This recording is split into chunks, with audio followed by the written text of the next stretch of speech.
Olá, nós prosseguimos com a leitura do Evangelho de João, hoje para ler o capítulo 7, do versículo 31 ao 39. Muitas pessoas entre a multidão creram em Jesus. Quando o Messias vier, elas diziam: por acaso fará mais sinais do que esse homem tem feito? Os fariseus ouviram dizer que a multidão estava cheia de boatos sobre ele, e os principais sacerdotes, os fariseus, enviaram servos para prendê-lo. Então Jesus disse diante disso: estou com vocês por pouco tempo, e então irei para junto daquele que me enviou. Vocês procurarão por mim e não me encontrarão, nem poderão ir para onde eu estarei. Para onde ele pensa que está indo? Disseram os habitantes da Judéia. Que ele acha que não poderemos encontrá-lo? Que lugar é esse que ele pensa que ele vai, que a gente não vai poder encontrá-lo?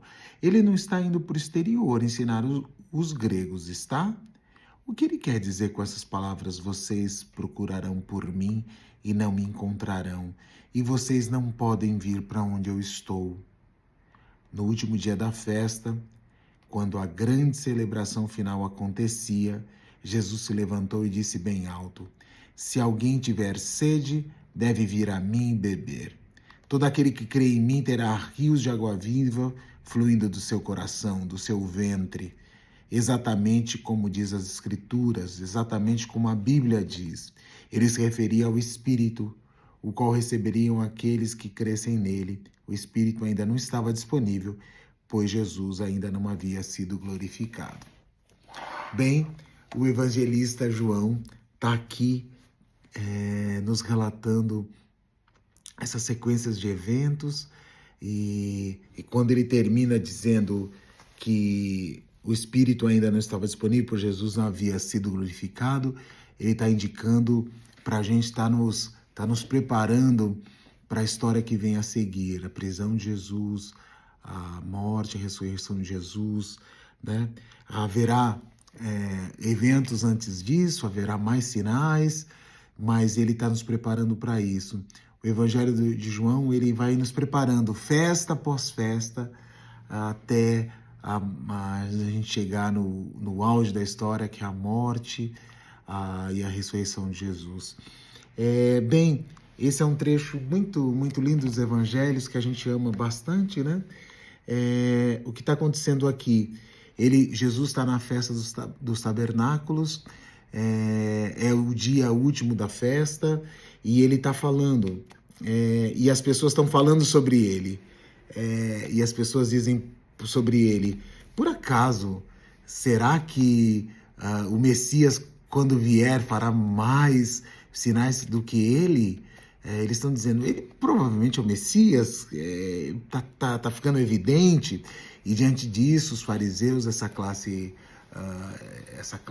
de pessoas religiosas daquele tempo, enviam servos para prender. Eles tinham esse poder, né? Tinham um poder do templo.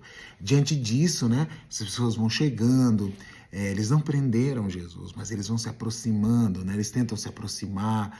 Vejam que depois a gente vai saber que um dos motivos da traição era exatamente para Jesus ser pego no momento que a multidão não estava próxima dele, e Judas sabia disso. Então, eles chegam, mas entre os guardas, entre essas pessoas e Jesus, tem a multidão, né? Então, eles enviam, e Jesus, diante disso, diz: olha, eu estou com vocês por pouco tempo, e então irei para junto daquele que me enviou, e vocês vão procurar por mim, não vão me encontrar. E parece mais um dos enigmas de Jesus. E eles dizem: para onde ele está indo? Agora que a gente está gostando dele, está começando a gostar dele, para onde ele está indo? Por acaso ele vai falar aos gregos? E a gente sabe que lá na frente haverá esse questionamento. Os gregos chegam para conhecer Jesus, e Jesus diz: é chegada a minha hora. Então, ele está indo para conhecer os gregos, para falar aos gregos, para o exterior. E o que ele está dizendo? Que a gente vai procurar ele e que não pode encontrar? Que lugar é esse que a gente não pode encontrá-lo?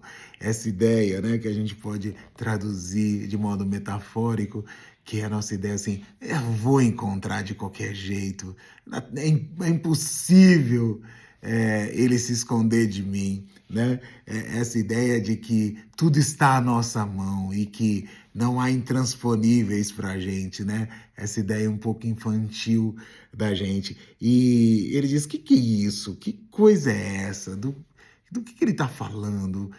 Jesus está sempre falando de modo enigmático, aparentemente.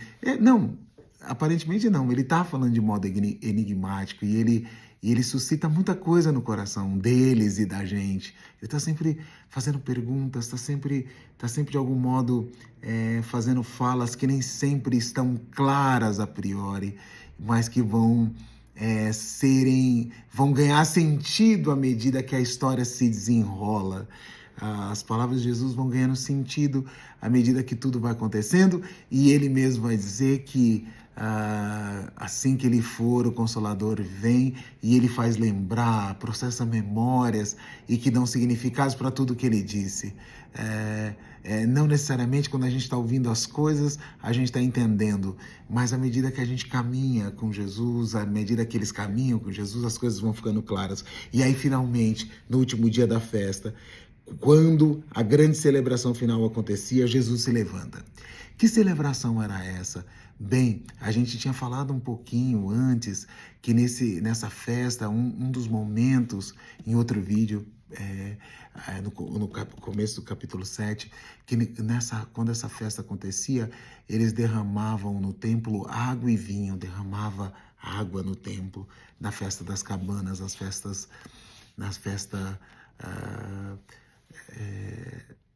dos tabernáculos.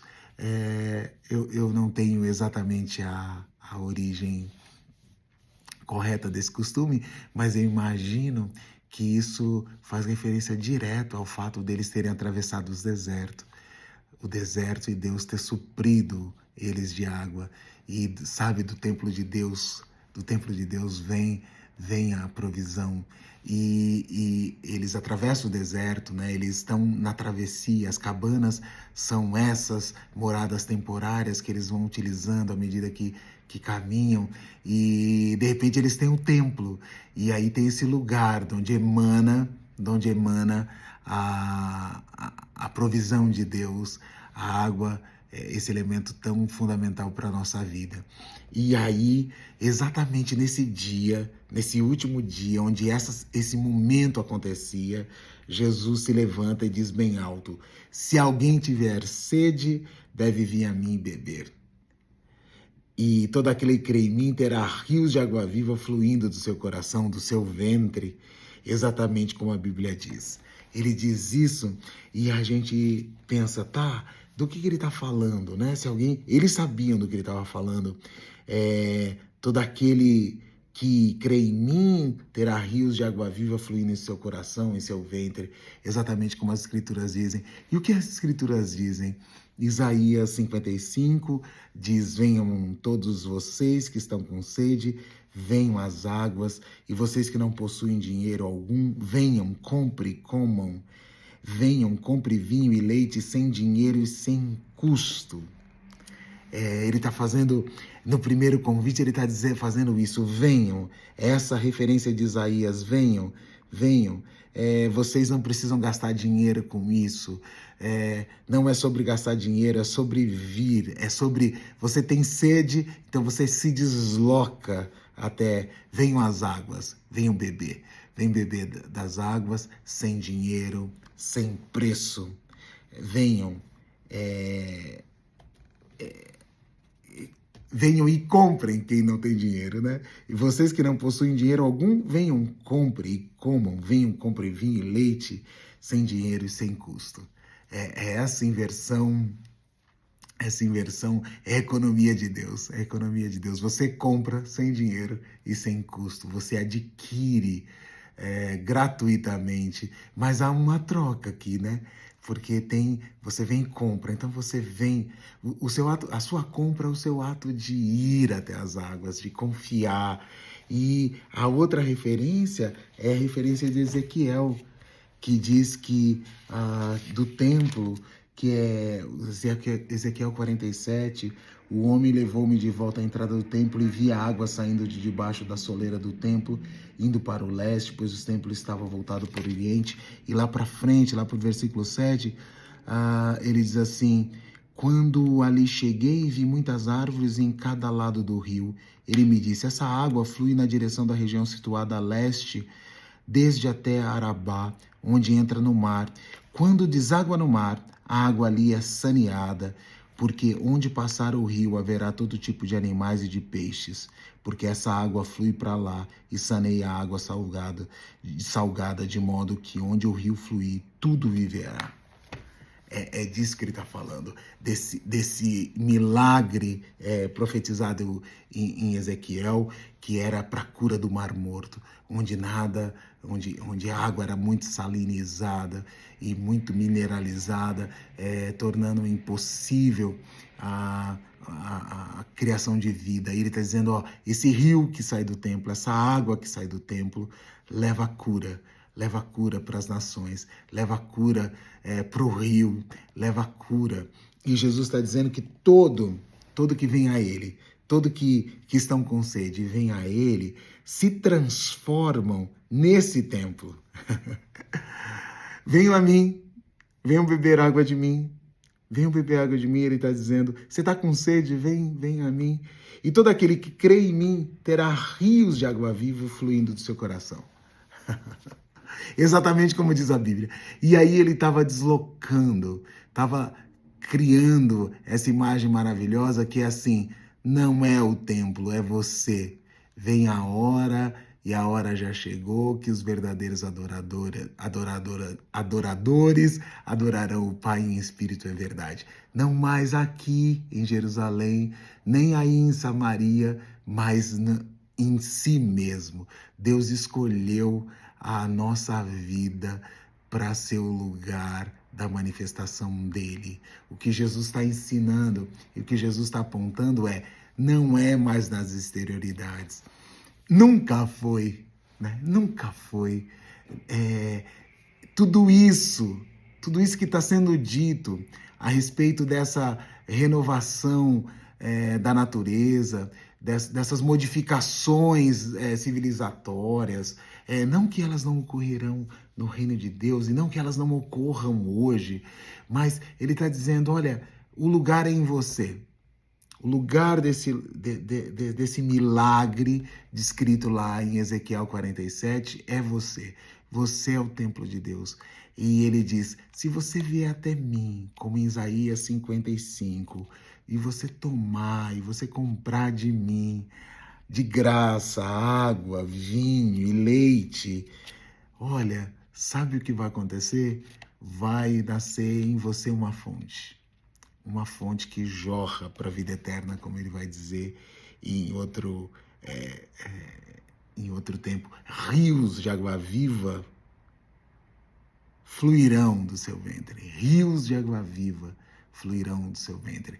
Água viva que cura, que sara, que produz vida. Água viva produz vida, que possibilita que lugares salinizados sejam saneados, que possibilita que o mar revolto da nossa vida receba água viva para produzir vida, e vida com abundância. Vida vai ter lugar para vida, para peixes, para árvores, para pássaros. Esse é o milagre do Evangelho, é isso que Jesus está propondo para eles e está propondo para nós, esse lugar de produção de vida. Venham a mim, vocês estão com sede? Estamos com sede, o que a gente faz? A gente está nesse deserto, a gente não sabe o que fazer.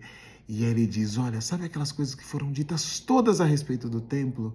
Então, é em vocês que esse milagre vai acontecer. Quem crê em mim, rios de água viva fluirão do seu ventre. E vai nascer em você uma fonte. Em você vai nascer uma fonte que jorra para a vida eterna. É esse caminho, é essa proposta do Evangelho. É isso que o Evangelho quer fazer em nós. É isso que o Evangelho quer transformar. Gente, pessoas caminhando pelo mundo que são fontes de vida. Você imagina que ao invés da gente mudar as condições exteriores, a gente aconteça uma mudança em nós. E a mudança acontecendo em nós, as mudanças exteriores vão acontecer. Eu acho que essa sempre foi a nossa dificuldade, de beber água na fonte que é Jesus. A dificuldade ainda da humanidade é essa, a dificuldade da igreja ainda é essa. A gente ir até Jesus e beber dele, e beber a água que ele nos dá, para que possa nascer em nós uma fonte.